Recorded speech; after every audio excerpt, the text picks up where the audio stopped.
members to do the same thing.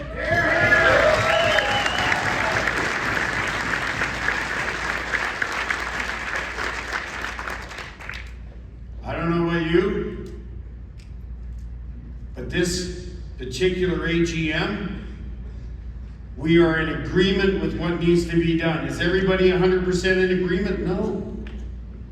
How many of you are married? Do you agree with one another every day? Because my wife sure as hell don't agree with me every day. There are some days where I go to sleep with one eye open, you know what I'm saying? Just saying. Those of you who've been married more than 10 years know what I'm talking about. But it was the leadership of John Rustad that he said, you know what? It is time for something different. There is discontent in this province, in this country, with how politicians do what they do, because all we get are like the NDP, talking, bobbling, parroting heads. Whatever the leader says, that's what I have to say. Enough's enough. John Rustad has changed. It is a breath of fresh air. It does my heart well. And I am thankful every day that I have the leadership of John Rustad to follow. And I am so proud to serve alongside him and with 44 other MLAs, the largest opposition ever been elected in this province.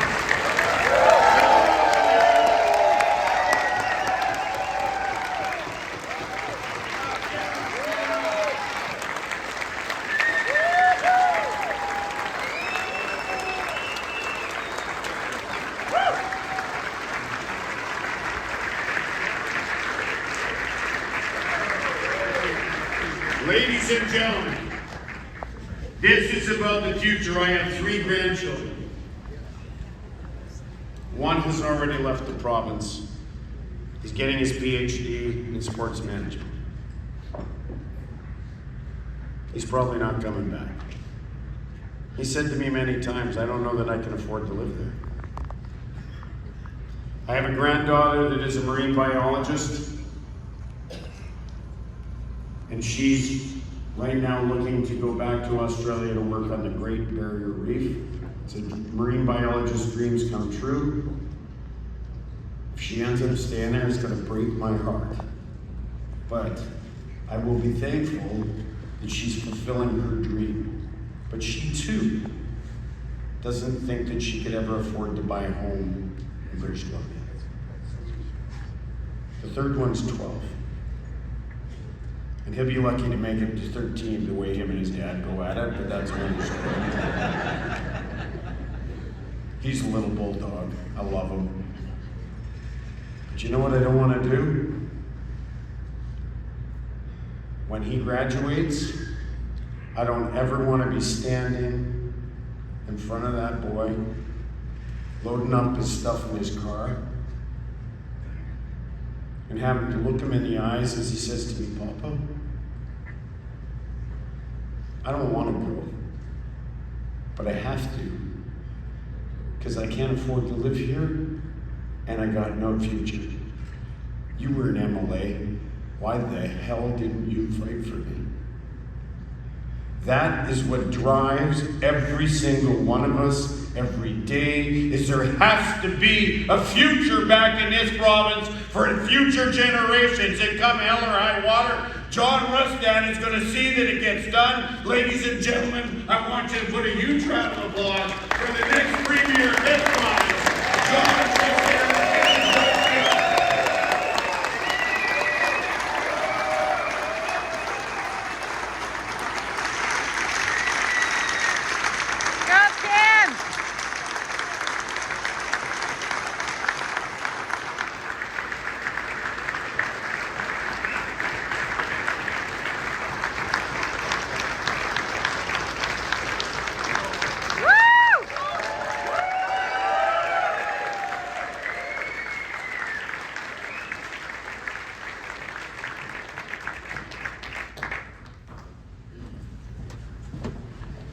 Well, it's been quite a day.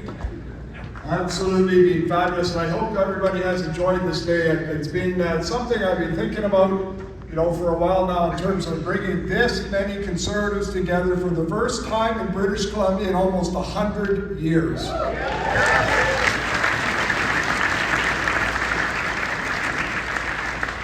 I want to start just taking a second thanking my wife Kim, and I'm glad she came up on stage with me, as I'd like to thank all of the spouses of all of our MLAs, as well of course as the people who ran and their spouses, because it takes a lot on a family to put your name forward to run for politics, and it certainly takes a lot on a family to be in politics and to make the commitment in time. So I just want to say thank you so much to the spouses.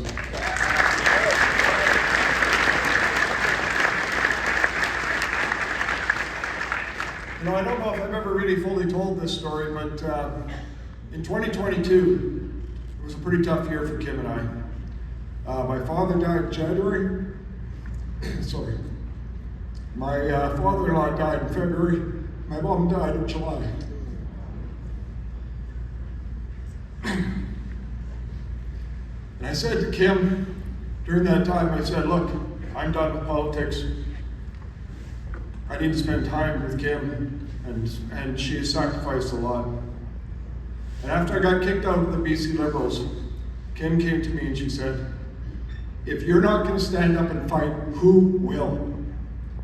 And I thought about that, and I thought, you know what, she's right. And that's what all of you are doing here today. That's what everybody who has become a member of the Conservative Party of British Columbia is doing, to say, enough is enough. We need to stand up. We need to fight for the change. We need to fight for our future in British Columbia.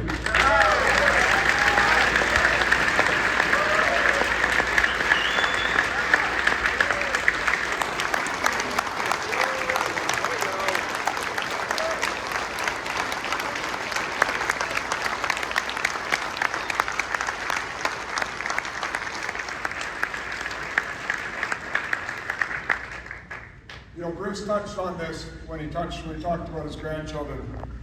When I travel the province, and I go to every corner of this province, I have people coming up to me and saying, thank you, you're giving us hope. You're giving us the hope that we can build a future in British Columbia. So many people are just struggling to put food on the table and to pay the rent. So many people are to the place where they wonder, why am I still here in British Columbia? How is it that this province that has all the resources we could ever want, that has all the potential we could ever want, that's got a great workforce, is mired with all of the issues we have and with people not having hope for the future? How could that be? How did we get to this place? And I think about it from this way.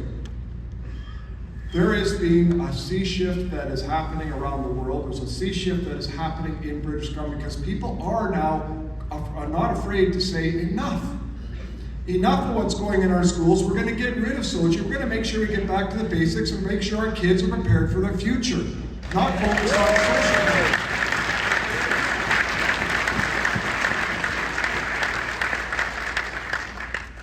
The other thing I think about is enough of what's going on in our streets in the safe supply of drugs. It's crazy. We've lost 6,328 people in this province to overdoses, and we've got a government that's just championing putting drugs out on the street. It's crazy to think about this. And we have a health officer, our provincial health officer, who's actually gone to Ottawa and advocated saying that we should decriminalize all hard drugs, including fentanyl and crack, and that it should be made available much easier, even in grocery stores. And I'm sorry, that is not the direction British Columbia should go. That is not the direction that will save lives. Bonnie Henry will not be working for a Conservative government should we form the next government.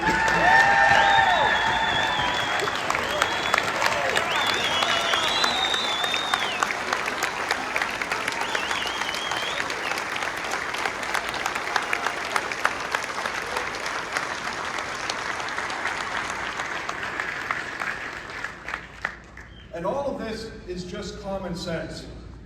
All of this is just standing up and doing what's right. And some people have said, well, you've got some people on one side of this political spectrum and the other side. And I said this every day during the election campaign. It's not about just being conservative. It's not about being liberal or NDP or Green. We have to stand for what's right. We have to fight for the average everyday person. We have to make sure they are the center of every decision that is made in British Columbia. And that is what we will continue to fight for as the Conservative Party of British Columbia. And I can tell you this, even the few days that we've now had in the legislature, what a difference our team has made. I am so proud of our allies.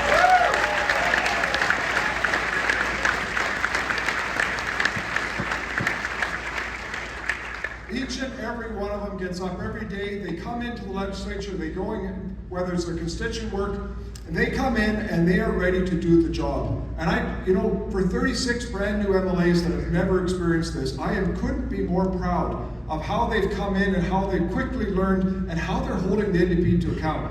I mean, just think about this. I don't know any other government that has done this, quite frankly.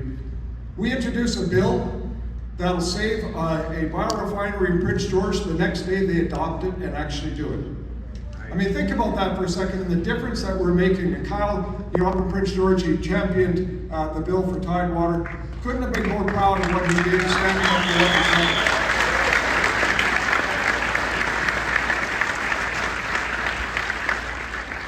We've had a softwood lumber problem for 8 years in this province. We've got a government that has done absolutely nothing. They have not tried to negotiate or deal with this thing. They've just let it fester. And we have lost over 16,000 jobs in our forest sector. Mills have closed. Communities have been devastated, but worse, families have been devastated by these job losses. And we have a government that is doing nothing. This past week, I introduced a concept saying, we ship 18 million tons a year of thermal coal from the United States to the Port of Vancouver. Let's put a carbon tax on it. Let's use that revenue and as leverage to get the Americans to the table so that we can get a softwood lumber deal done in this province. It's the right thing to do for the workers and for British Columbia. And guess what? David Eby, a few days later, went and talked to the Prime Minister and said, maybe we should be thinking about doing this. I mean, think about that. You got a government that did nothing for 8 years on the file, and within 1 week, we have some hope that maybe something could get done.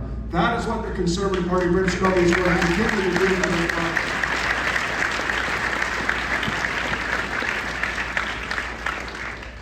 I gave notice on Thursday of a new bill that we're moving forward in the legislature as well, which is for the freedom of mobility and trade in Canada. It's modeled after the Nova Scotia bill, which says that if you open your borders, we'll open our borders, we'll make sure we have free trade in this province. It's the right thing to do. We're moving this forward as a bill. It's something we campaigned on because, quite frankly, I'm a proud Canadian, and it's time we start thinking of ourselves as Canadians and being able to trade back and forth and build our economy locally and not be so dependent on our neighbors south of the border.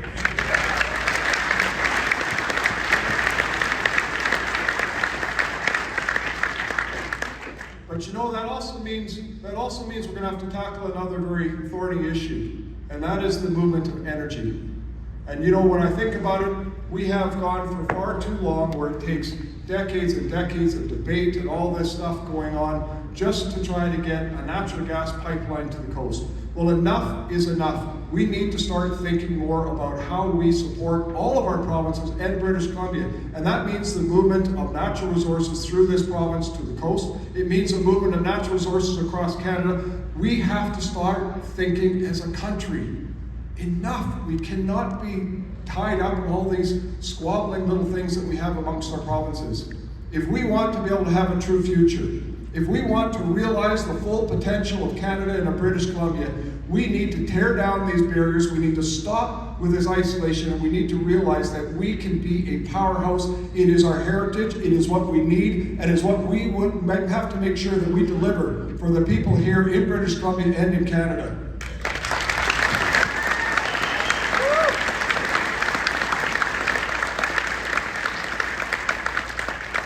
We can't be afraid to talk about it. And that was why we moved this 10-point plan forward when Trump started talking about tariffs against Canadians.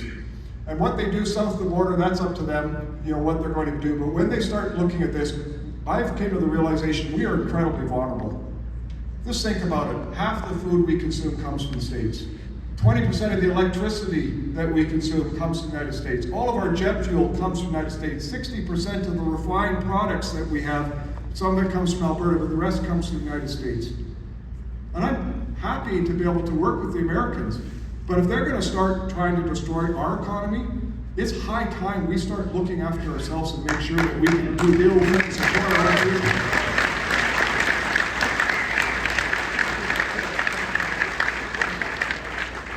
So I can tell you as conservatives, we're going to continue to push this. We need to get our minds open. We need to get our forest industry back on its feet. We need to take advantage of our natural resources. And most importantly, we need to make sure that we put people to work, that they have jobs that are going to be supporting families so that people can stay in this province and build their future and have hope again in British Columbia.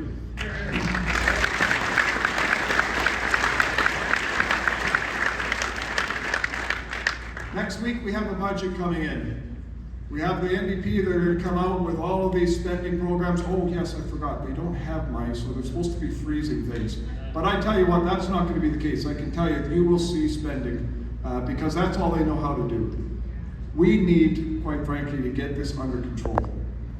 And I know we had some talk today from the Canadian Taxpayers Federation. Look, 25% of the money that you give for your personal income taxes is going to pay interest. More than half of the money you give in your personal income taxes is the size of our deficit. This is completely unsustainable. We're going to be pushing the NDP to start controlling spending, not just to cap it, but start to look at the waste, because I know for a fact there is a ton of waste within government and how they spend our money. I'll give you an example from Alberta. I was over in Alberta about a month ago. I was meeting with Danielle Smith and we were on a panel talking about resources. She gave me an interesting story. In Alberta, they have 1,200 doctors to service their population. And doctors need privileges to be able to practice in a hospital, to be able to go and visit the patients and do things in hospital. Those privileges, of course, are given by an administrator. For those 1,200 doctors in Alberta, there is 1,065 administrators giving them privileges. And I'm sorry, we can't afford that kind of nonsense. We can't afford that kind of administration. You can imagine what that is like in British Columbia. We're going to be delving into this. We're going to make sure that we respect our taxpayers. We're going to be pushing the NDP on this because, believe me, they have grown the size of government by 50%. And I can tell you, I don't think there's anybody in this room or in this province that can say our services have improved with that kind of spending. So this is something we're going to have to be pushing hard at. Because I tell you, as conservatives, we have to make sure that we protect our core values. We have to make sure that we protect families, that we protect communities, that we protect faith, but most importantly, that we also respect taxpayers and we make sure our money is spent properly. That means, should we have that honor for government? And I can tell you this, we're going to do everything we can to make sure that happens as soon as the election comes. But we're going to make sure that we bring down that spending that shouldn't be there, that wasteful spending, have that respect for taxpayers, and we're going to make sure that we actually return money back to the taxpayers. They need tax relief. David Eby promised it. He's lied. He's lied about many things. But he's lied about doing that. But I can tell you that is something that is going to be a priority for us. We're going to get spending under control and provide meaningful tax relief for people in this province.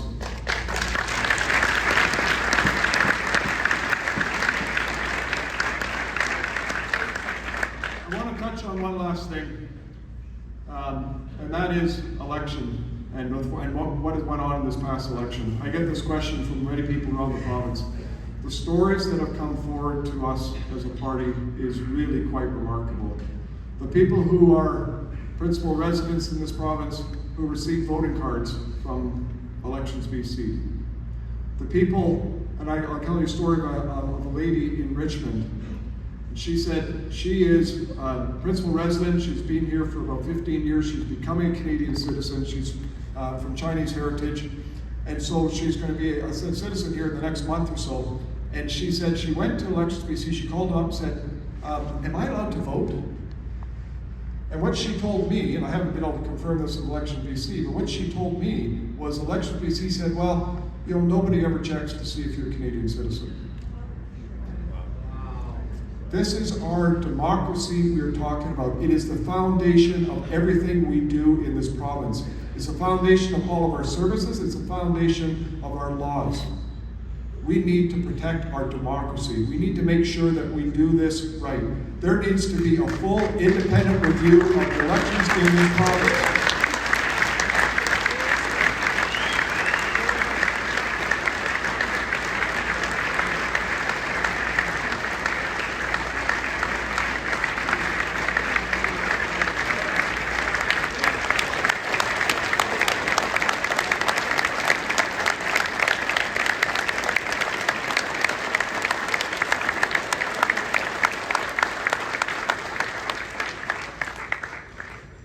That is something that we will be committed to doing as the Conservative Party. We're going to be pushing. David Eby promised to have an all-party committee to look into this. We're going to participate in that. I don't think it goes far enough, because that still leaves them in control of who is asking questions and what we're allowed to delve into.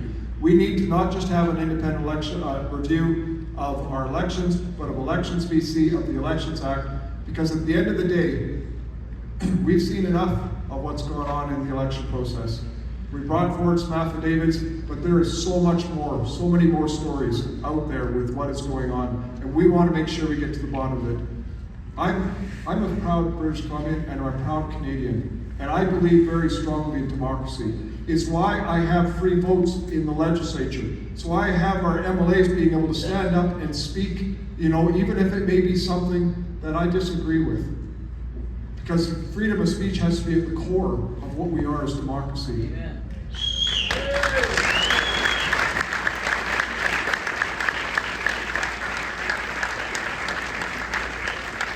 So I can tell you now, it is our commitment as the Conservative Party to strengthen our democracy, to make sure that people can be proud and be confident that when they go to the polls, it's being done right, that we're getting the numbers in a short period of time, not having to wait weeks, quite frankly, and make sure, quite frankly, that all of us can be proud once again of our democratic process in this province.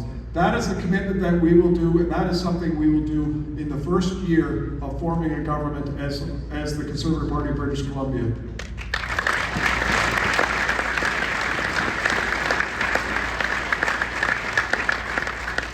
On election night, I promise the people in British Columbia that we will bring down this NDP government at the first opportunity possible. This past week, we moved a non-confidence vote in this government. The Green Party supported them, but they had enough votes to get through it. We are going to continue to do this. We're going to continue to push at these people. We want to bring them down as soon as we possibly can.